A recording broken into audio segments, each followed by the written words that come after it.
నమస్తే, welcome to our channel. నేను సంరీల్.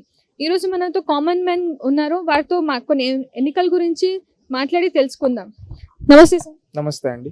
So ఎన్నికలు అయిపోయాయి కదా సార్. సో ఎవరు గెలుస్తారు? ఎన్నికలపై మీ రివ్యూ ఏంటిది? ఒకటి, ఈసారి ఎన్నికలు ప్రతి ఒక్కరు ప్రతిష్టాత్మకంగా తీసుకున్నారు. రాజకీయ పార్టీలు కావచ్చు, అదే విధంగా ప్రజలు కావచ్చు, ముఖ్యంగా ప్రతిష్టాత్మక. ఎందుకంటే ముఖ్యంగా ఎన్ఆర్ఐలు, అదే విధంగా బయట పక్క రాష్ట్రాల్లో ఉద్యోగాలు చేస్తున్న యువత ఎంతో ఖర్చు పెట్టుకొని వచ్చి వాళ్ళ గ్రామాల్లో ఓటేశారు. ఎందుకంటే ప్రజాస్వామ్యాన్ని గెలిపివ్వడం కోసం. ఏంటంటే ఓటు మనకి ఇచ్చిన హక్కు. చాలా మంది చాలా సార్లు అనుకుంటూ ఉండేవాళ్ళు, మనం వచ్చి ఓటేస్తే ఏమైపోతుంది, ఏకపోతే ఏమవుతుంది అనే ఉద్దేశం నుంచి ఈ రోజు కొన్ని వేల రూపాయలు ఖర్చు పెట్టుకొని వాళ్ళ స్వగ్రామాలకు వచ్చి ఓటు వేశారంటే దీంట్లో మనం క్లియర్ కట్ గా ఒకటి ఆలోచించవచ్చు. ఊర్లు కదిలొచ్చాయి. బెంగళూరు, హైదరాబాద్, చెన్నై నుంచి వచ్చే అయితే బస్సులు లేకపోయినా కానీ వాళ్ళు ఏదో ఒక వెహికల్స్ పెట్టుకొని ఈ విధంగా బోర్డర్లకు వచ్చి, బోర్డర్ల దగ్గర నుంచి ఈ విధంగా వెహికల్స్ లో వచ్చారంటే ఏ విధంగా ఎన్నికలు ఎంత కసి ఉంది, ఇంత కసి జనాల్లోకి ఎందుకు వచ్చింది, ఓటు వేయాలని ఇంత పగ ఎందుకు వచ్చిందంటే ఒకే ఒకటి రీజన్. మనల్ని వేధించిన నాయకుడికి మనం ఓటుతో బుద్ధి చెప్దామనే ఆలోచనలో వాళ్ళు వచ్చారు. ఆ విధంగా ఆలోచనకు వచ్చి 5 ఏళ్లగా నీకు అధికారం ఇస్తే, ప్రజలు నీకు మంచి చేయి అని అధికారం ఇస్తే నువ్వు మంచి చేయకుండా వేధించావు. యువతకి ఉపాధి ఉద్యోగాలు లేకుండా పక్క రాష్ట్రాలకు వెళ్ళగొట్టాడు. అదేవిధంగా రాష్ట్రంలో మహిళలకు రక్షణ లేకుండా చేశాడు. అదేవిధంగా రాష్ట్రంలో గంజాయి మాఫియా, డ్రగ్స్ మాఫియా తీసుకొని వచ్చాడు. అక్కడ ఏమంటే ప్రజలు విసుగెత్తిపోయారు. ఏంట్రా అని రౌడీయిజం చేయించాడు, ప్రశ్నించిన వాళ్ళపైన కేసులు పెట్టించాడు, గూండాయిజం చేయించాడు. ఇవన్నీ చేపిస్తుంటే ప్రజలు ఓర్చుకున్నారు. 4.5 ఏళ్ళు 5 ఏళ్ళు ఓర్చుకున్నారు. ఇప్పుడు వాళ్ళకి అవకాశం వచ్చింది. ఆ అవకాశం వచ్చినప్పుడు ఎలా కొడతారు? ఇన్ని దెబ్బలు తిన్నవాడు తిరిగి ఒక దెబ్బ కొడితే ఏ విధంగా కిందకి వెళ్ళిపోతాడు కదా. ఆ విధంగా ఈ రోజు జగన్మోహన్ రెడ్డి గారి ప్రభుత్వాన్ని గద్దె దించడానికి ఊర్లు కదిలి వచ్చి జగన్మోహన్ రెడ్డి గారిని ఓడించే వారు వన్ సైడ్ అయిపోయిందండి. కూటమిదే విజయం, కూటమిదే పీఠం. ఎందుకంటే అఖండ మెజారిటీతో గెలబోతున్నారు. ఈ రోజు పల్లెల్లో నేను కూడా ఇక్కడి నుంచి హైదరాబాద్ నుంచి ఓటేయడానికి ఊరికి వెళ్ళేటప్పటికి మధ్యలో చాలా జిల్లాల్లో చూసినప్పుడు బస్సుల్లో కావచ్చు, ఈవెన్ హైదరాబాద్ బస్ స్టాండ్లో కావచ్చు, హైదరాబాద్లో బస్ స్టాప్స్లో కావచ్చు, ఇంకా అదేవిధంగా కడప, కర్నూలు, అదేవిధంగా చిత్తూరు ఇక్కడ చూసినప్పుడు అక్కడ ఏమైందంటే ఎక్కడ విన్నా కానీ ఈసారి సైకిల్గా వస్తుందబ్బా, ఈసారి సైకిలే వస్తుందంట, జగన్ ఓడిపోతాడు, జగన్ ఓడిపోతున్నాడు, జగన్ ఏం చేయలేదు, ఈసారి జగన్ ఓడిస్తాం అనే మాటలు వినిపించాయి, మౌత్ టాక్.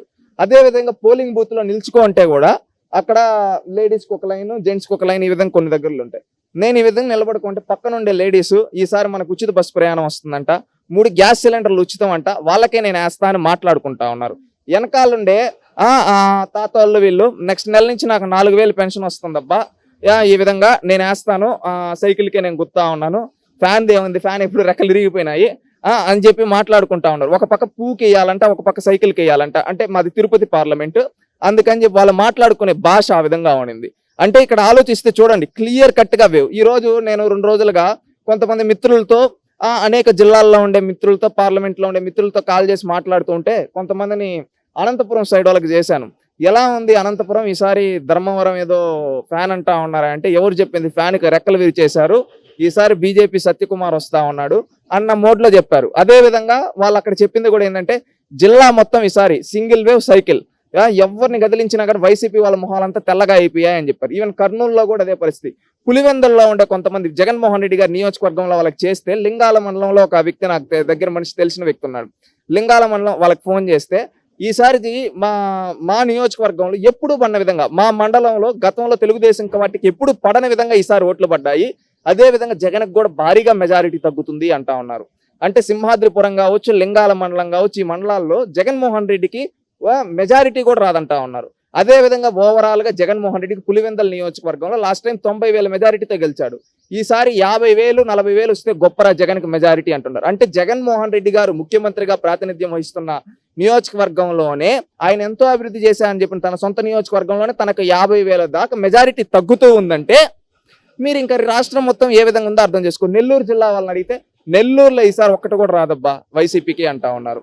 అదే విధంగా చిత్తూరు జిల్లాలో కూడా అంత clear cut wave one side గా కనిపిస్తా ఉంది. ప్రకాశం జిల్లా అయితే మా ప్రకాశం జిల్లా ఒంగోలు గిత్తల పవర్ ఏంటో తెలుసు కదా, ఆ విధంగా ఈసారి మేము దెబ్బ కొట్టాం, జగన్ గారిని పాతాళంలోకి దొక్కామని చెప్పుకుంటా ఉన్నారు.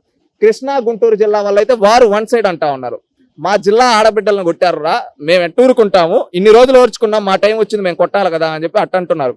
గోదావరి జిల్లాలో అయితే క్లీన్ స్వీప్. గోదావరి జిల్లాలో జగన్మోహన్ రెడ్డి గారి పార్టీ ఒక్క సీటు కూడా రాదంటున్నారు. పీఠాపురంలో అయితే పవన్ కళ్యాణ్ గారి మెజారిటీ లక్ష దాటచ్చు అంటా ఉన్నారు కొంతమంది మిత్రులు. 50,000 నుంచి లక్ష దాకా రావచ్చు అని చెప్తా ఉన్నారు. అదేవిధంగా ఉత్తరాంధ్ర, శ్రీకాకుళం జిల్లా, వైజాగ్, అదేవిధంగా విజయనగరం కూడా వారు వన్ సైడ్ అంటున్నారు. ఒక సునామీ లాగా రాష్ట్రం మొత్తం మీద ఒక పసుపు ప్రపంచం రాబోతూ ఉంది అనిపిస్తుంది. వీళ్ళు వైఎస్ఆర్సీపీ వాళ్ళు ఆ రోజు ఏదో సునామీ అని చెప్పి ఏదో ట్రెండ్ చేశారు.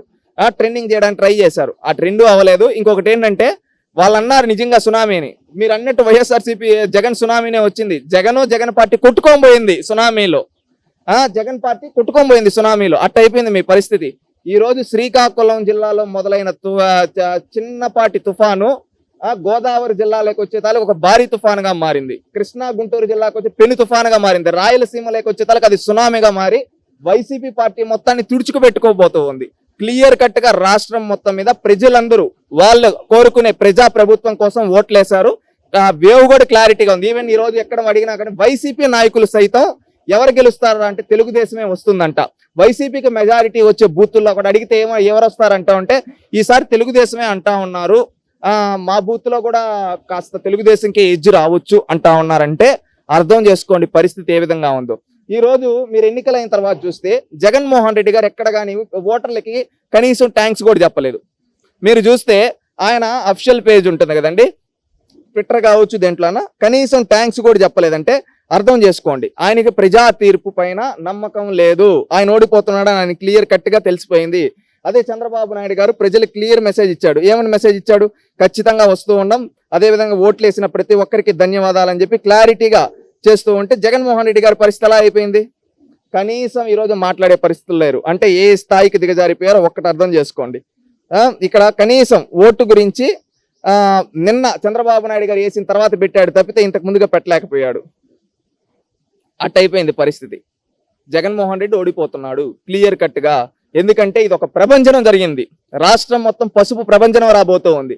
రేపు వైసీపీ పార్టీని అధపాతాళంలోకి భూస్థాపితం చేయడానికి ప్రజలందరూ వాళ్ళ ప్రజా తీర్పు ఇచ్చేశారు. రేపు అఫిషియల్ గా వాళ్ళ పెదకర్మ జరగబోతా ఉంది. జూన్ 4వ తేదీ పూడ్చిపెట్టేశారు వైసీపీ పార్టీని.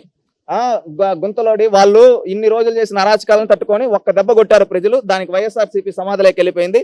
రేపు జూన్ 4వ తేదీ అఫిషియల్ గా వాళ్ళకి పెదకర్మ జరగబోతా ఉంది.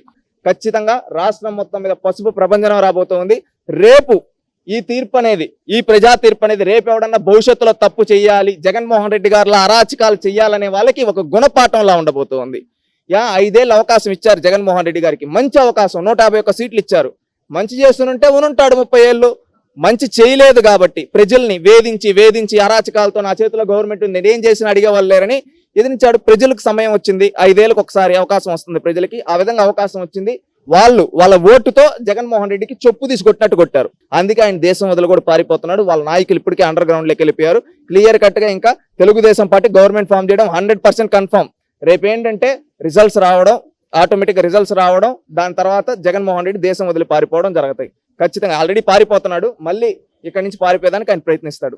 ఇప్పుడు మనం చూసినట్టయితే లండన్ టూర్ కి వెళ్తున్నారు.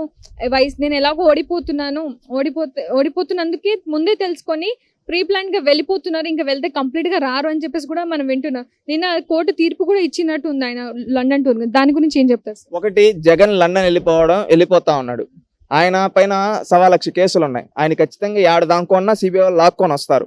ఈయన దొంగ ముందే వెళ్ళిపోతున్నాడు. ఏమంటే ఇక్కడ నుంచి అక్రమంగా ఉండే డాక్యుమెంట్స్ అన్ని తీసుకొని పోయి అక్కడ తగలబెట్టడానికి ట్రై చేస్తా ఉన్నాడు. ఇంకొకటి ఏంటంటే వాళ్ళ పార్టీ ఖాళీ అయిపోయిందనే దానికి వాళ్ళ పార్టీ సోషల్ మీడియా మొత్తం ఎత్తేసారు.